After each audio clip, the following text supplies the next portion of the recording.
بسم اللہ الرحمن الرحیم۔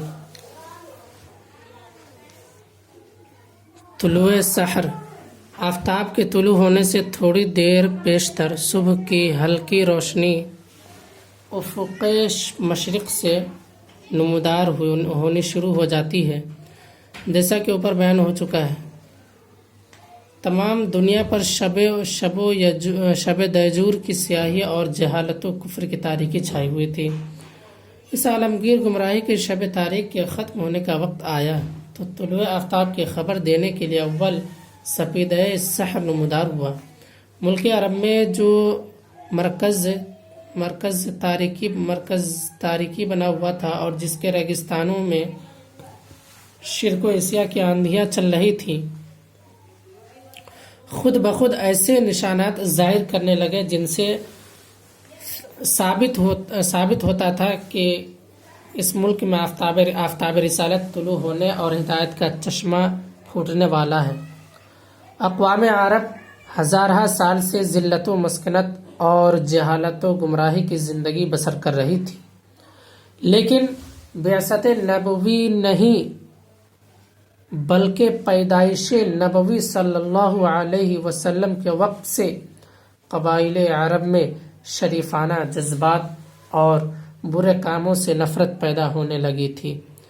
ورقہ بن نوفل بن اسد بن عبد العزیٰ، عثمان بن الحویرث بن اسد، وزید بن عمر بن نفیل، عم عمر بن الخطاب، عبید اللہ بن جحش وغیرہ کئی شخص ایک جگہ جمع ہوئے اور اپنے عقائد و اعمال پر غور کرنے لگے۔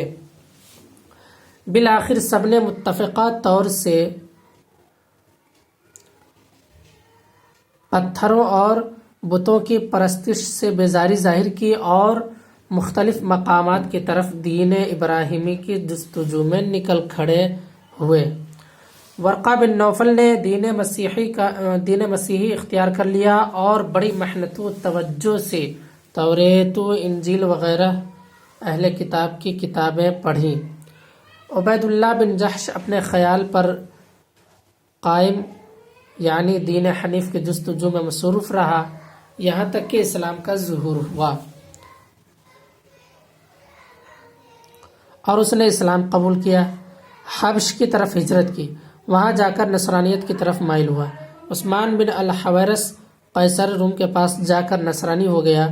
زید بن عمرہ نے نہ تو یہود و نصارہ کا مذہب اختیار کیا نہ بت پرستی کی، خون اور مردہ جانوروں کو اپنے اوپر حرام کیا، قطع رحم اور خون ریزی سے پرہیز کیا۔ جب کوئی شخص ان سے دریافت کرتا تو کہتے کہ میں رب ابراہیم کی پرستش کرتا ہوں، بتوں کی برائیاں بیان کرتے اور اپنی قوم کو نصیحت و ملامت کرتے۔ اکثر ان کی زبان پر یہ لفظ جاری ہوتے کہ اللہم لو انی اعلم ای الوجوہ احب الیک لعبدتک ولیکن لا اعلم، یعنی اے اللہ اگر میں اس بات سے واقف ہو جاتا کہ کس طرح تیری عبادت کی جائے تو میں ضرور تیری عبادت کرتا اور تیری رضا مندی حاصل کرتا، لیکن میں تو تیری رضا کی راہوں سے ناواقف ہوں، یہ کہتے اور سجدہ میں چلے جاتے۔ کاہنوں اور منجموں نے بھی یہ کہنا شروع کیا کہ ملک عرب میں ایک عظیم الشان نبی پیدا ہونے والا ہے اور بہت جلد اس کی حکومت ظاہر ہوا چاہتی ہے۔ ملک عرب میں جیسا کہ اوپر بیان ہو چکا ہے، یہودی بھی آباد تھے اور نصارہ بھی۔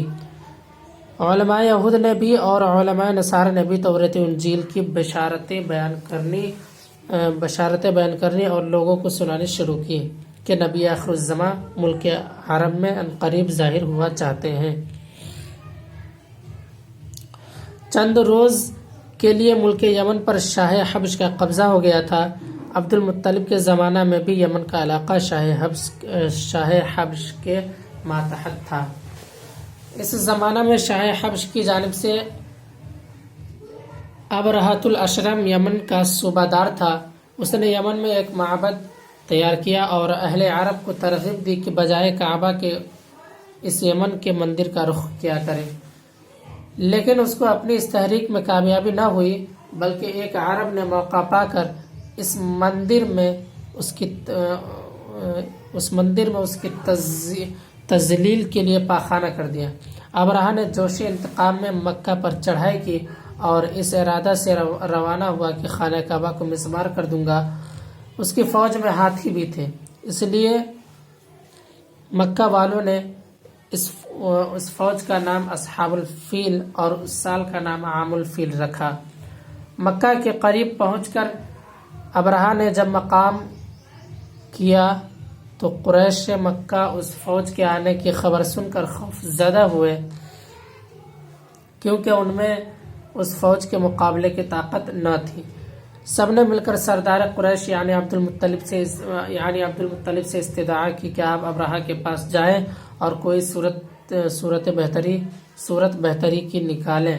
چنانچہ عبد المطلب ابرہہ کے پاس پہنچے۔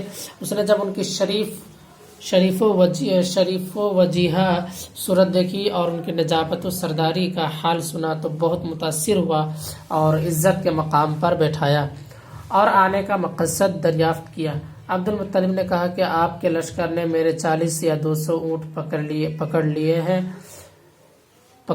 ہیں، وہ مجھے دلوائے جائیں۔ ابرہہ نے کہا کہ میں تم کو بہت عقل مند اور ذی ہوش شخص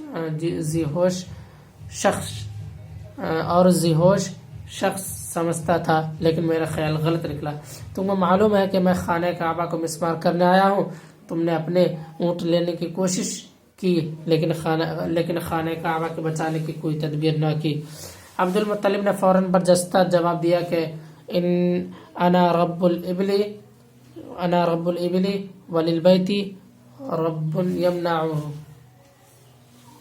وللبیت رب یمنعہ، میں تو صرف اونٹوں کا مالک ہوں، مگر اس گھر کا بھی ایک مالک ہے، وہ اپنے گھر کی خود حفاظت کرے گا۔ ابرہہ اس جواب کو سن کر برہم ہوا اور اس نے کہا کہ اچھا، میں دیکھوں گا کہ رب البیت مجھ کو کس طرح روکتا اور کعبہ کی حفاظت کرتا ہے۔ چنانچہ اس کے لشکر پر تباہی آئی اور وہ سب کعصف مأکول ہو گئے۔ ابرہہ اور اس کے لشکر کا عبد المطلب کے اس جواب کے بعد اس طرح تباہ و برباد ہونا ملک کے عرب کے لیے ایک نہایت عظیم الشان واقعہ تھا، جس نے سب کے دلوں میں ہیبت الہی قائم کر دی تھی اور اکثر لوگوں کو ظلم و ستم اور قتل و غارت میں تعامل ہونے لگا۔ مذکورہ واقعہ اصحاب فیل کے بعد ہی ملک یمن کی حکومت شاہ حبش کے قبضہ سے نکل گئی اور سیف بن ذی یزن یادگار ملوک تبابعہ ملک یمن پر قابض و متصرف ہوا۔ عبد المطلب چند شرفاء قریش کو ہمراہ لے کر سیف کو حکومت یمن کی مبارکباد دینے کے لیے گئے۔ سیف بن ذی یزن نے اپنے علم و واقفیت کی بنا پر عبد المطلب کو خوشخبری سنائی کہ نبی آخر الزماں جس کا تمام ملک اور ہر قوم کو انتظار ہے تمہاری اولاد سے ہوگا۔ اس بات کی عام طور پر شہرت ہوئی، تمام شریک کے وفد شرفا کو اس بات کا شبہ ہوا کہ وہ نبی ہماری اولاد سے ہوگا۔ اب لوگ اہل کتاب کے احبار و رہبان کے پاس جا کر نبی آخر الزماں کے حالات اور علامات دریافت کرنے لگے۔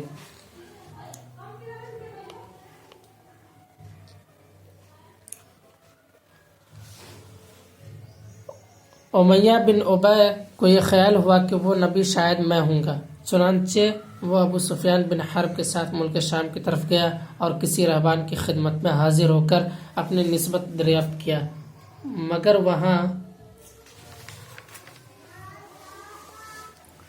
مگر وہاں سے مایوس کن جواب ملا۔ دنیا میں کسی بڑے نبی یا رسول کی بعثت یا پیدائش کے وقت آسمان پر بڑی کثرت سے اور غیر معمولی طور پر ستارے ٹوٹتے ہوئے دیکھے جاتے رہے تھے۔ چنانچہ اسی کثرت سے غیر معمولی طور پر حضرت صلی اللہ علیہ وسلم کی حضرت صلی اللہ علیہ وسلم کی پیدائش کے قریب شہاب ثاقب آسمان پر نمودار ہوئے، اور علماء اہل کتاب نے حکم لگایا کہ یہ نبی آخر الزماں کی پیدائش کا زمانہ ہے۔ چنانچہ 9 ربیع الاول سن عام الفیل مطابق 40 جلوس کسریٰ نوشیروان مطابق 22 اپریل 571 عیسوی بروز دوشنبہ بعد از صبح صادق اور قبل از طلوع آفتاب حضرت صلی اللہ علیہ وسلم پیدا ہوئے۔ اس میں 9 ربیع الاول لکھا ہوا ہے، لیکن زیادہ صحیح قول یہ ہے کہ 12 ربیع الاول حضور صلی اللہ تعالی علیہ وسلم کی پیدائش کی تاریخ ہے، 12 ربیع الاول۔